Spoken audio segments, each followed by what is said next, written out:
Pertanyaan yang pertama, ini orangnya ada nggak ini ya? Kita cek dulu, ini orangnya ada nggak?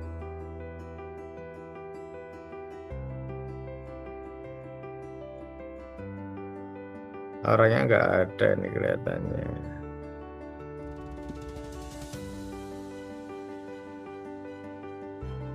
Oke, nggak apa-apa, kita lanjut aja. Nanti siapa tahu bisa kasih rekaman. Ya, ada pertanyaan pertama dari salah satu sahabat di Pasuruan, ya. Usahanya ini tour and travel. Saya tahu punya banyak armada, termasuk bis juga punya, bis medium, kemudian HIS juga banyak, dan beberapa mobil pada umumnya juga punya banyak, ya. Ini masuk ke jasa harian. Omsetnya di small scale up, artinya omset sekitar 25 sampai 200 juta per bulannya, ya. Kemudian ada pertanyaan penjualan yang lemah hingga masih bergantung sama yang namanya agensi, gitu ya.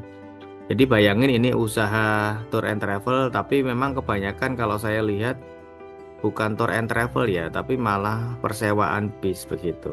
Jadi kalau saya lihat usahanya sudah berjalan, namun penjualannya masih bergantung banyak sama agensi. Kemudian belum memiliki mesin penjualan sendiri, ya. Jadi untuk Bapak di Pasuruan ini merasa penjualannya masih lemah, ya, karena masih bergantung banyak sama agensi. Ya, jadi masalahnya itu sebenarnya bukan tentang jasa yang ditawarkan ya, tapi pada ketergantungan sama salah satu sumber penjualan dan belum bisa mandiri. Jadi jika bisnis itu hanya mengandalkan agensi, biasanya kontrol pelanggan menjadi lemah, begitu.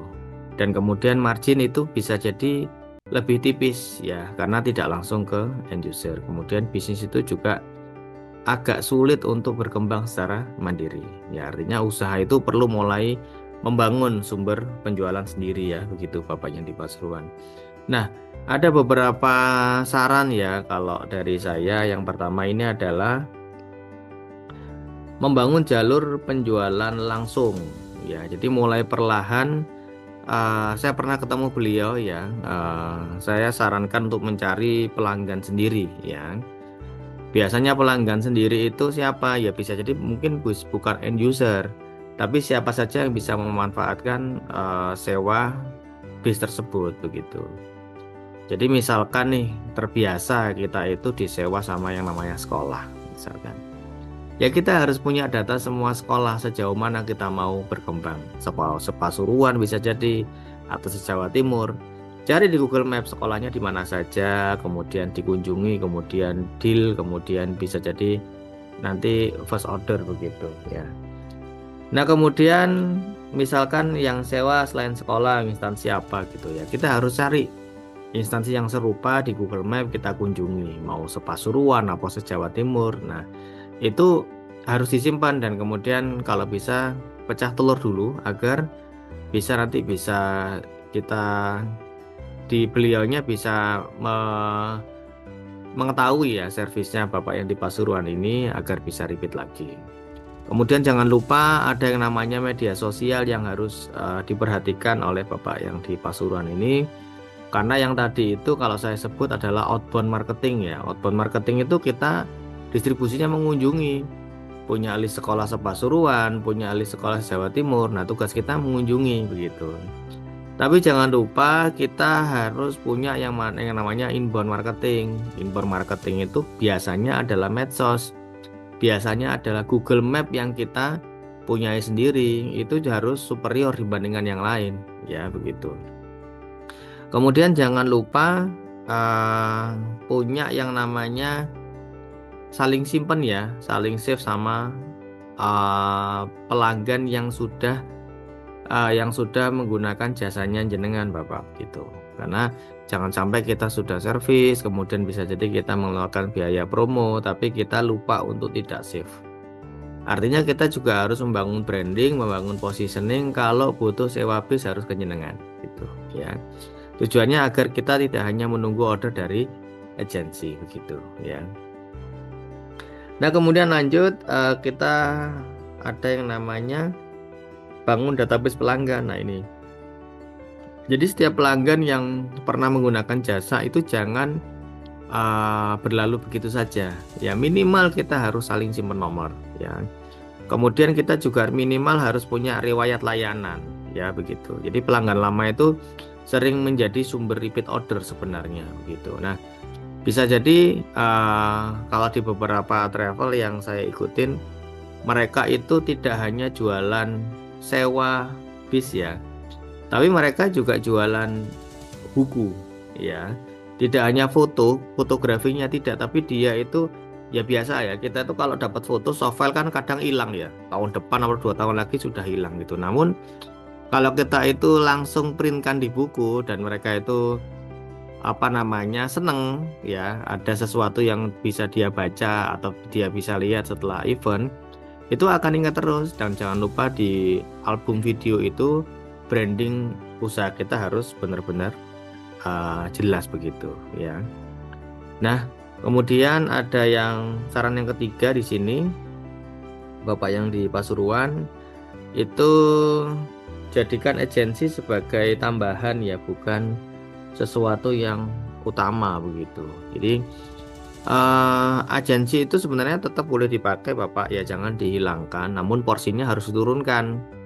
Ya idealnya kalau agensi itu ya paling tidak 30%-an aja lah gitu. Yang 70% itu harus dari kita sendiri agar untuk menjaga margin itu naik begitu. Tidak setipis kalau kita hubungan sama agensi begitu.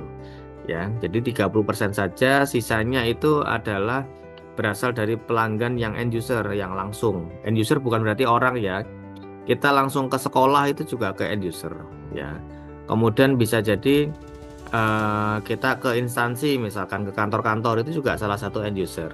Kita ke perusahaan, ke teman-teman satu komunitas yang punya perusahaan, itu kan pasti ada yang namanya family catering atau employee catering. Nah, itu juga salah satu yang saya sebut pelanggan langsung gitu ya. Jadi kalau saya lihat nih ya di usaha Bapak yang di Pasuruan ini, ada pesan ya, ada pesan kesalahan yang perlu dihindari begitu. Jadi yang pertama, jangan hanya menunggu order dari agensi, tapi jangan ditinggalkan juga. Agensi masih boleh, tapi kalau bisa, kalau kita lihat omset per bulan, sebaiknya agensi tidak lebih dari 30%. Kemudian kesalahannya bisa jadi tidak menyimpan data pelanggan begitu ya, tidak menyimpan data pelanggan, kemudian tidak memberikan kesan ya. Kesan yang tadi paling mudah itu adalah kesan album foto ya, album foto yang didesain dengan bagus, kemudian branding kita itu juga jelas, positioning juga jelas, kemudian secara warna itu juga konsisten, yaitu bisa dipertimbangkan Bapak di Pasuruan ya gitu. Nah, kemudian kesalahan yang ketiga itu adalah tidak membangun relasi dengan pasar ya. Artinya kita tidak jemput bola, kita tidak melakukan outbound marketing. Jadi kita hanya terbiasa nunggu dari agensi, jangan ya. Jadi kita memang harus punya keinginan untuk melakukan outbound marketing ya. Bisa pakai kita sendiri atau bisa pakai salesman. Kalau saran saya, kalau baru memulai outbound sebaiknya jangan pakai salesman. Sebaiknya kita sendiri, tapi juga jangan lama-lama. Tujuannya apa? Tujuannya adalah kita mencari pola, kemudian kita create sistem. Karena kalau langsung ke pegawai, kita nggak paham polanya, kita juga agak susah membangun sistemnya dan biasanya akan mudah untuk dilakukan fraud begitu dari pegawai kita gitu. Nah, jadi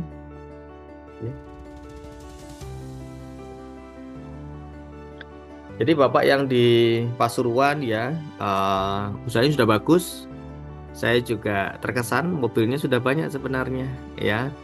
Jadi masalahnya bukan di usahanya, tapi memang belum adanya mesin penjualan sendiri. Maka ayo perlahan cari pelanggan langsung seperti yang tadi saya sarankan. Kemudian membangun database pelanggan ya. Kemudian perkuat repeat order. Jangan sampai pelanggan itu berlalu begitu saja, harus punya kesan setelah menggunakan jasanya dengan begitu ya. Oke.